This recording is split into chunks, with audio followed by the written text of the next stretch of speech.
Innal hamdalillah nahmaduhu wa nasta'inuhu wa nastaghfiruh wa na'udzu billahi min syururi anfusina wa sayyiati a'malina may yahdihillahu fala mudhillalah wa may yudlil fala hadiyalah.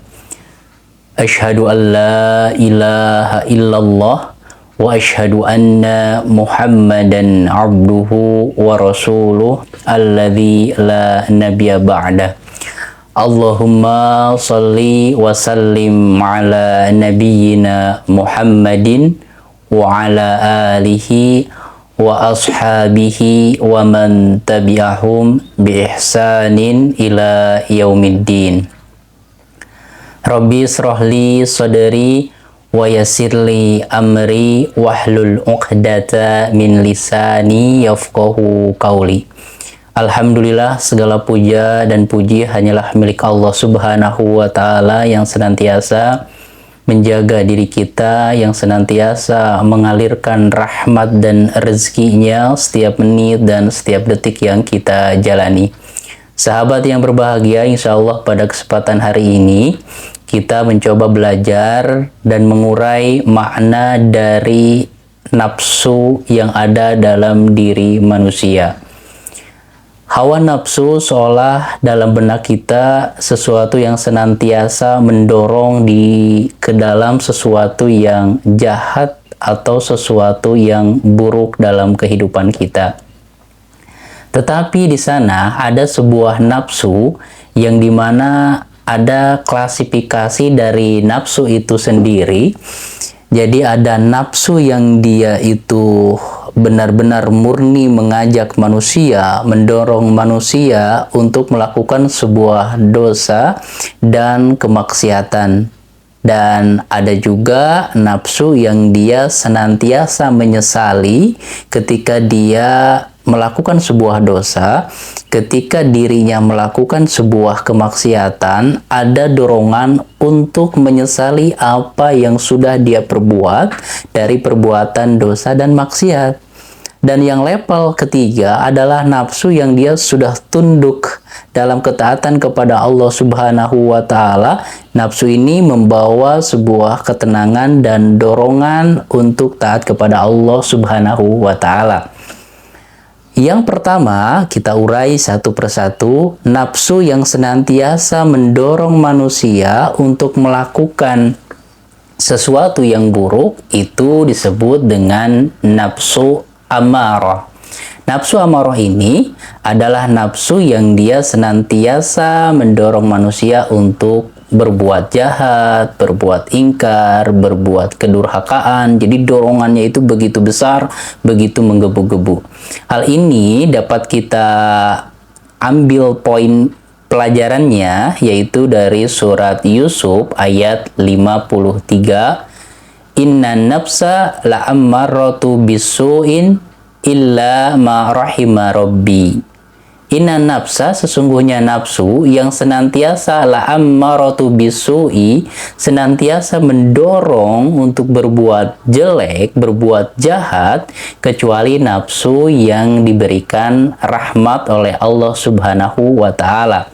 Adapun ciri-ciri nafsu amarah ini adalah yang pertama, cinta dunia yang begitu berlebih dan melupakan akhirat. Nah, jikalau indikator-indikatornya ada dalam diri kita, maka sungguh kita termasuk dalam kategori yang masih tunduk, atau hawa nafsu kita tipenya adalah tipe yang la'ammaratu bisu, yaitu nafsu amarah. Kita diperbudak dengan dunia, jadi kita kerja keras banting tulang untuk mencari dunia, tetapi lupa untuk menunaikan kewajiban kita selaku hamba Allah. Kita lalai dalam melaksanakan sholat, kita lalai dalam melaksanakan perintah-perintah Allah dan yang lainnya. Kita begitu berambisi untuk menggapai mimpi yang bersifat duniawi, tetapi lupa untuk memanage, mengatur, untuk mengejar ambisi-ambisi yang bersifat ukhrawi. Maka ini indikator pertama. Yang kedua adalah nafsu amarah ini senantiasa menghalalkan segala cara untuk mendapatkan tujuannya. Jadi nggak peduli caranya itu baik atau buruk, diridhoi oleh Allah ataupun tidak, yang penting dia mendapatkan apa yang dia inginkan. Maka ini salah satu tandanya. Seseorang yang menginginkan jabatan, dia melakukan sebuah money politik atau istilahnya itu hal-hal yang berbau-bau ya money politik, maka ini salah satu tandanya. Atau kita menginginkan sebuah jabatan dengan cara kita menjelek-jelekan teman-teman kita istilahnya itu sikut kanan kiri dan lain sebagainya, menjilat atasan dan lain sebagainya, semua dihalalkan tanpa melihat bagaimana kondisi perasaan teman kita ataupun hal-hal yang lainnya. Maka ketika kita sudah didominasi dengan nafsu amarah, maka itulah yang akan terjadi. Dan selanjutnya, ketika nafsu amarah ini mendominasi, maka cenderung kita itu bersahabat dengan kemaksiatan. Orang-orang yang terjerumus ke dalam perbuatan zina, menikmati itu, dia setuju babi itu haram, dia tidak memakan babi karena diharamkan oleh agama, tetapi dia melakukan zina setiap minggu, setiap bulan dengan berganti-ganti pasangan, atau dia judi online dan lain sebagainya, maka itu salah satu tanda bahwa nafsu dalam diri kita didominasi oleh nafsu amarah. Ataupun orang yang mungkin ketika kita bertemu senantiasa membanggakan dosanya, senantiasa menceritakan dosa-dosa atau pelanggaran-pelanggaran syariat yang dia lakukan, bangga banget. Nah, ini menjadi sebuah pertanda dia nggak ada sebuah nafsu lawamah, nggak ada sebuah jiwa yang menyesali perbuatannya, tidak ada rasa malu ketika dia menceritakan sesuatu yang sebenarnya menurut syariat Islam itu diharamkan. Dia berbangga dan berbahagia. Nah, maka inilah salah satu indikator dari indikator-indikator bahwa manusia itu didominasi oleh nafsu ammarah. Itu yang pertama. Dan yang kedua adalah nafsu lawamah. Nafsu lawamah ini adalah nafsu yang dia senantiasa menyesali apa yang telah dia perbuat dari perbuatan-perbuatan dosa dan kemaksiatan. Hal ini dijelaskan dalam firman Allah Subhanahu wa taala dalam surat Al-Qiyamah ayat 2, "Wala uqsimu bin nafsil lawwamah." Dan aku bersumpah demi jiwa yang selalu menyesali dirinya sendiri. Jadi nafsu lawamah ini adalah nafsu yang dia masih tarik ulur. Terkadang dia menjadi pribadi yang baik dan terkadang dia tergelincir ke dalam perbuatan dosa dan kemaksiatan, dan dalam dirinya masih ada hati yang hidup, hati yang dimana dia merasa dan menyesal dari apa yang telah dia perbuat dari dosa dan kemaksiatan. Nah, di dalam dirinya senantiasa bergejolak perang batin. Ya, di sisi lain dia tahu bahwa itu adalah perbuatan yang tidak baik, tetapi masih ada dorongan untuk melakukan hal tersebut. Contohnya adalah orang yang istilahnya itu tahu bahwa menggibah itu tidak boleh, tetapi ternyata ketika ngumpul-kumpul sama teman-temannya, maka jiwa julid atau jiwa gibah itu memberontak dan dia asik dalam obrolannya. Gibah menjadi salah satu bumbu dalam obrolan yang mengasyikkan. Tapi setelah itu dia sadar, oh, dia melakukan sesuatu perbuatan yang tidak baik. Dan masih banyak contoh-contoh yang lainnya, yang intinya adalah jiwa lawamah ini adalah jiwa atau nafsu yang dia sadar akan kehilapannya, sadar akan dosa-dosanya, dan tetapi dia tidak mampu seutuhnya untuk lepas dari perbuatan-perbuatan kemaksiatan dan dosa. Dan yang ketiga adalah nafsu mutmainnah. Apa itu nafsu mutmainnah? Adalah nafsu yang dia sudah tenang, nafsu yang sudah stabil dalam ketaatan kepada Allah Subhanahu wa taala. Nafsul mutmainnah adalah nafsu yang sudah dikerangkeng, nafsu yang sudah menikmati sebuah ketaatan, sebuah amalan-amalan baik yang dilakukan. Hal ini dijelaskan dalam firman Allah Subhanahu wa taala dalam surat Al-Fajr ayat 27 sampai ayat 28. Allah berfirman, "Ya ayyatuhan nafsul mutmainnah, irji'i ila rabbiki radiyatan mardiyah." Wahai jiwa-jiwa yang tenang, kembalilah kepada Tuhanmu dengan hati yang ridho dan diridhoi.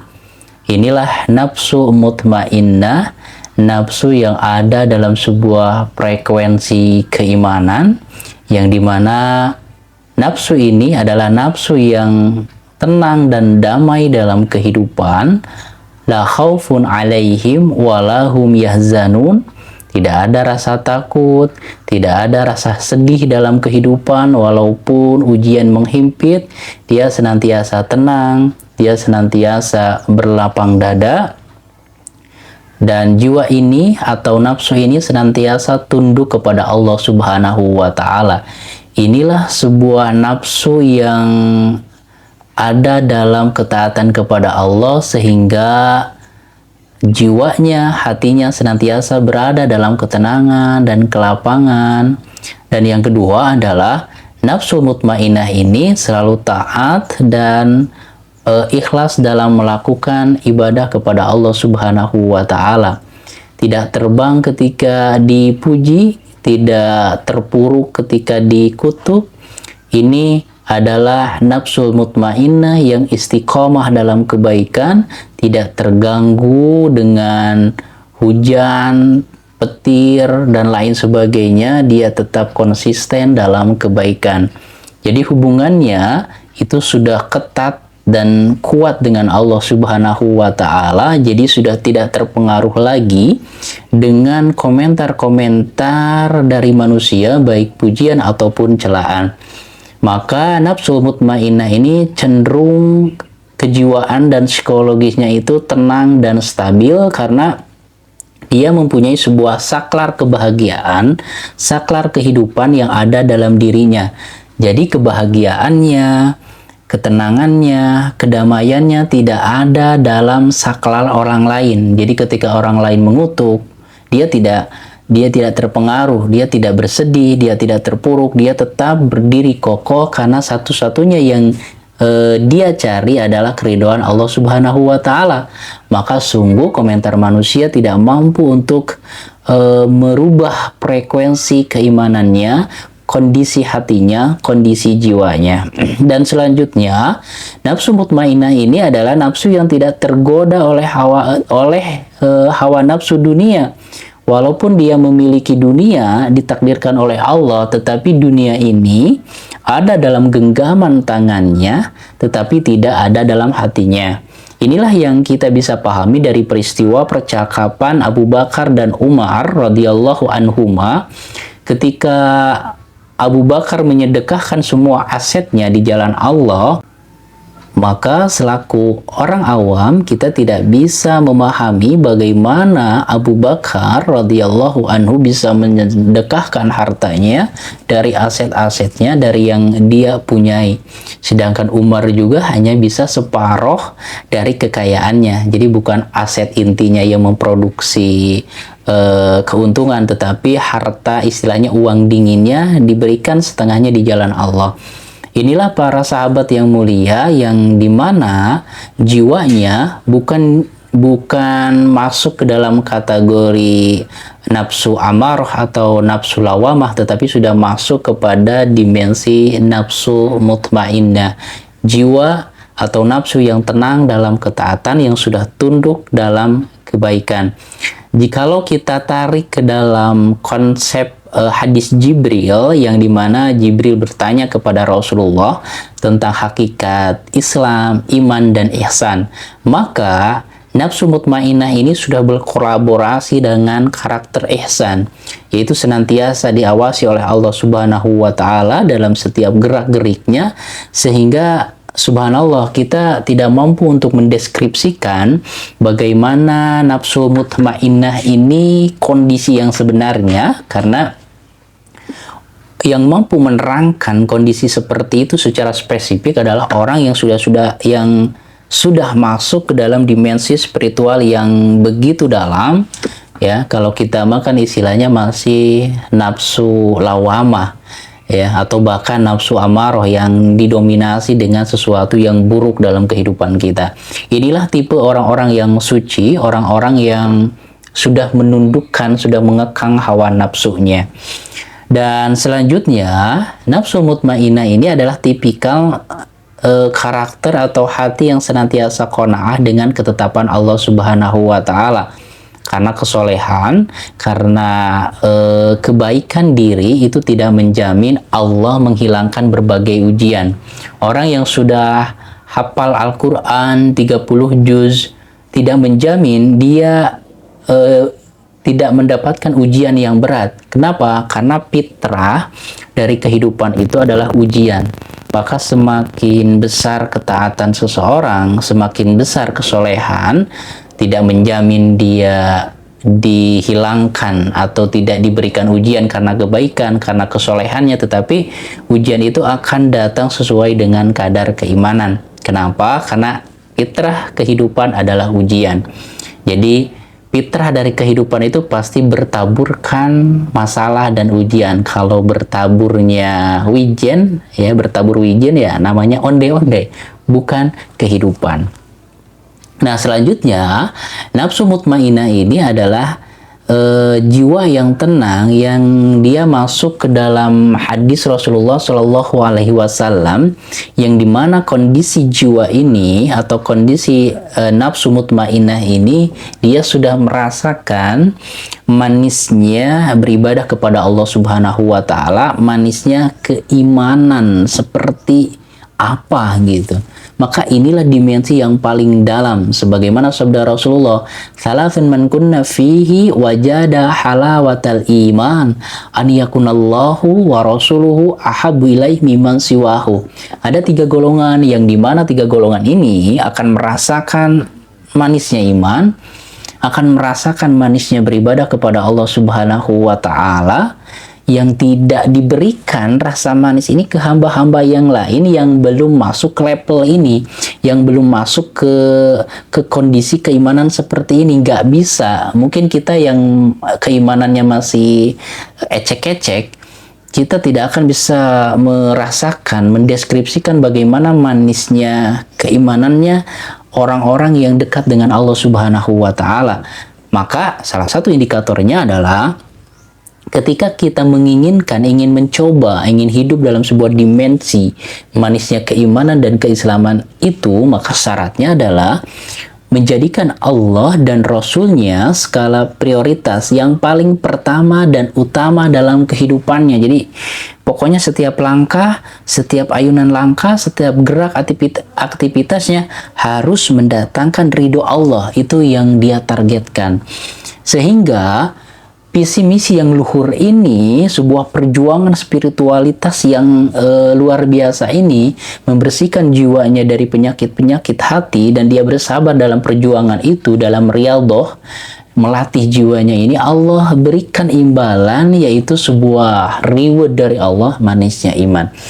Ini layaknya seperti kita memberikan sebuah reward ke anak kita yang sudah tamat istilahnya puasa 1 bulan tanpa bolong-bolong, kita kasih reward, sebuah hadiah atas perjuangannya. Ya, itulah sedikit analogi untuk memahami bagaimana Allah memberikan manisnya iman, manisnya ibadah kepada orang-orang yang mampu mengekang hawa nafsunya dan masuk ke dalam level nafsul mutmainnah. Nah, dari sini kita bisa memahami bagaimana para sahabat Rasulullah ketika mereka malam menyapanya, mereka asik dalam beribadah kepada Allah, beristighfar, bercucuran air mata, saking menikmati ibadahnya, saking menyadari kehilapan dirinya, padahal sahabat Rasulullah mendapatkan jaminan generasi terbaik. Dan kita yang tidak mendapat jaminan apa-apa, nggak punya orang dalam yang bisa memasukkan kita ke surga, istilahnya itu, nggak dapat jaminan dari Rasulullah, tapi kita seolah-olah aman, seolah-olah aman dari siksa api neraka, padahal amal-amalan kita masih terbilang sangat kecil, apalagi jikalau dilihat dari kualitas keikhlasan dari amal-amalan yang kita lakukan. Nah, itulah sahabat beberapa tingkatan nafsu yang ada dalam diri manusia.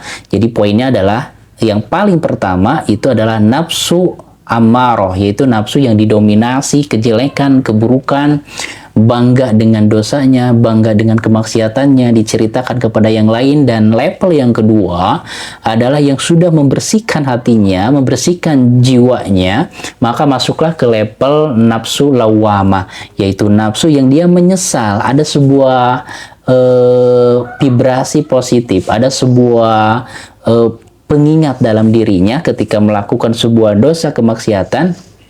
Dia ingat, dia beristighfar, dia menyesal. Jadi masih kategorinya masih hidup. Kalau yang nafsu amarah itu udah nggak ada lagi sinyal-sinyal kebaikan, sudah terjerumus dalam kubangan lumpur kemaksiatan dan dosa. Dan yang ketiga, yang teratas adalah nafsul mutmainnah. Itulah yang sudah menikmati dalam ketaatan, dalam keimanannya. Jadi tidak ada rasa takut dalam dirinya kecuali takutnya kehilangan keridhaan Allah, dan tidak ada yang mampu membuat dirinya bersedih dari sesuatu yang ada dalam lingkungan kehidupannya. Kenapa? Karena bahagia dan sedihnya semuanya sudah disimpan dalam standar keridhaan Allah Subhanahu wa Ta'ala.